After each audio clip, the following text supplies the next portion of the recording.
விஜய் அவர்கள் முதலமைச்சர் வேட்பாளர் என தீர்மானம் நிறைவேற்றியவுடன் நாம் தமிழர் கட்சியை புறக்கணித்து தமிழ்நாட்டில் மும்முனை போட்டி என முன்னணி பத்திரிகையாளர்களும் சவுக்கு சங்கரும் ஒரு கருத்துருவாக்கம் செய்ய தொடங்கியுள்ளனர். ஆனால் விஜய் அவர்களுக்கும் முன்னோடியாக சீமான் அவர்கள் 8 விழுக்காடு வாக்குகளை வைத்திருப்பார் என்பதை உணர்த்தும் வகையில் தினத்தந்தியே சவுக்கு சங்கருக்கு பதிலடி கொடுக்கும் வகையில் 4 முனை போட்டி என செய்தி வெளியிட்டுள்ளது. மேலும் நாம் தமிழர் கட்சி கொள்கை பரப்பு செயலாளர் சாட்டை துரைமுருகன் இதற்கு தக்க பதிலடி கொடுத்து உள்ளார். இண்டிபெண்டா கூட தான் ஒவ்வொரு தொகுதியிலும் ஒரு 50-50 பேர் போட்டிடுறான்.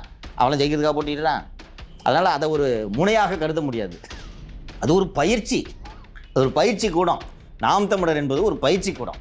2021 வரைக்கும் திமுகவை நக்கி படைச்சிருக்கிறான். 2021க்கு பிறகு அதிமுகவை நக்கி படைச்சிருக்கிறான். 2022க்கு இப்போ இந்த காலகட்டத்தில் தாவேகாவை நக்கி பழக்க ஆரம்பிச்சிருக்கிறான். பத்திரிகையாளர் சவுக்கு சங்கர் தனது ஊடக தளங்களிலும் பேட்டிகளிலும் தமிழ்நாட்டின் அரசியல் களம் 3 முக்கிய சக்திகளால் ஆனது என கூறியிருந்தார். அதில் திமுக, அதிமுக, தாவேகா போன்ற கட்சிகளை அவர் குறிப்பிட்டிருந்தார். விஜயின் அரசியல் பிரவேசத்தை 3வது முனையாக சவுக்கு சங்கர் முன்மொழிந்திருந்தார்.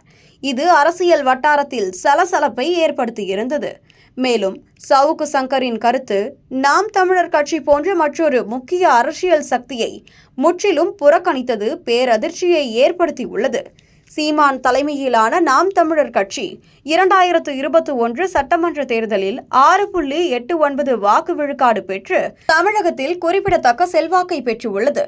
நாம் தமிழர் கட்சியின் தமிழ் தேசியம் மற்றும் கூட்டணி மறுப்பு நிலைப்பாடு இளைஞர்கள் மத்தியில் ஆதரவை பெற்று வருகிறது. இதை மறுப்பது தமிழக அரசியலின் பன்முகத்தன்மையை புறக்கணிப்பதாக விமர்சிக்கப்படுகிறது. சவுக்கு சங்கரின் கருத்துக்கு பதிலடியாக தந்தி தொலைக்காட்சி தமிழ்நாட்டில் 4 முனை போட்டி உருவாகியுள்ளதாக அறிவித்தது. தந்தி டிவி நாம் தமிழர் கட்சியை ஒரு முக்கிய அரசியல் சக்தியாக கருதி அதை 4வது முனையாக சேர்த்தது. இது சவுக்கு சங்கரின் 3 முனை போட்டி கருத்துக்கு நேரடியான பதிலடியாக அமைந்தது. நாம் தமிழர் கட்சி கடந்த சில ஆண்டுகளாக தமிழகத்தில் வளர்ந்து வரும் ஒரு முக்கிய அரசியல் சக்தியாக உள்ளது. சீமான் தலைமையிலான இந்த கட்சி தமிழ் தேசியம் மற்றும் பண்பாட்டு அடையாளத்தை மையப்படுத்தி இளைஞர்கள் மத்தியில் குறிப்பிடத்தக்க ஆதரவை பெற்று வருகிறது. குறிப்பாக 2021 சட்டமன்ற தேர்தலில் நாம் தமிழர் கட்சி பெற்ற வாக்கு விழுக்காடு அது ஒரு தனித்துவமான சக்தியாக உருவெடுத்து வருவதை உறுதிப்படுத்தியது.